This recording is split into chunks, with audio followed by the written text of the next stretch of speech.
Good evening বন্ধুরা, কেমন আছেন আপনারা সবাই? আমরা তো বেশ ভালোই আছি। দেখুন, চলে এসেছি একটুখানি ঘুরতে সন্ধ্যার সময় খুব ট্রাফিক থাকে ব্যাঙ্গালোরের রাস্তায়, তারপরেও চলে এসেছি। কি করব, ঘরে বসে ভালো লাগে না।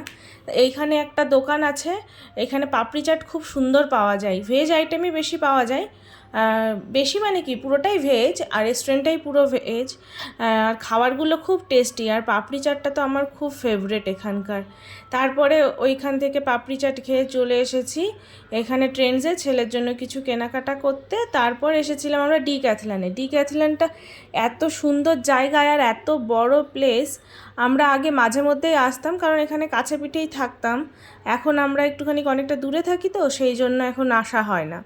তাও অনেক দিন পর এসে খুব ভালো লাগছে। দেখুন কত বড় জায়গা, ওই পাশে স্ন্যাক্সের দোকান টোকান আছে সব, আর পাশে একটা মাঠ আছে, ওখানে বাচ্চারা খেলতে পারে, আর কোচরাও এসে শেখায় আর কি, সেই রকম ব্যাপারটা। কত সুন্দর জায়গাটা দেখুন, একদম মেন রোডের পাশে। এইখান থেকে ছেলের একটা সুইমিং কস্টিউম কিনবো, আর হচ্ছে আমাদের জন্য, আমার আর আমার হাজব্যান্ডের জন্য ঘরে পরার দুটো গেঞ্জি কিনবো, ব্যাস, আর কিছুই না। তারপরেও ভেতরটা ঢুকে দেখতে খুব ভালো লাগে, এত খেলার জিনিস, এত জিনিসপত্র থাকে, দেখুন কত সুন্দর।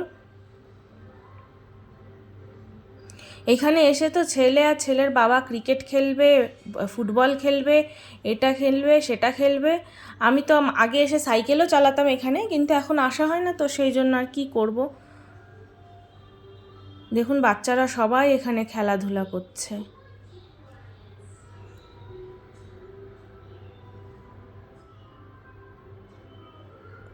আর দিনটা শনিবার ছিল, আর এত ভিড় ছিল, খুব রাশ ছিল ভেতরটাতে। তারপরেও আর কি, শনিবার রবিবারই ছুটি থাকে, সেই সময় ঘুরতে যাওয়া হয়, তাছাড়া তো ঘুরতে যাওয়া হয় না।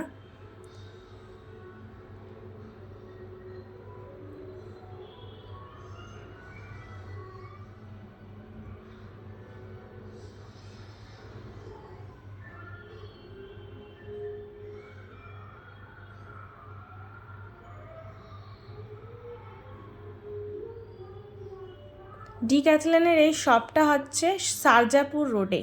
যারা ব্যাঙ্গালোরে থাকেন তারা তো জানবেনই, আশেপাশে যারা থাকেন। এইটা খুব বড় জায়গা, বড় এরিয়া জুড়ে এইটা। তারপর আর কি, ওখান থেকে দেখুন ছেলে বল খেলছে। ছেলের দুটো একটা সুইমিং কস্টিউম, দুটো বলছি আমি, সরি, একটা সুইমিং কস্টিউম কিনে, আর আমাদের জন্য দুটো টি শার্ট কিনে সোজা বাড়ি চলে এসেছিলাম।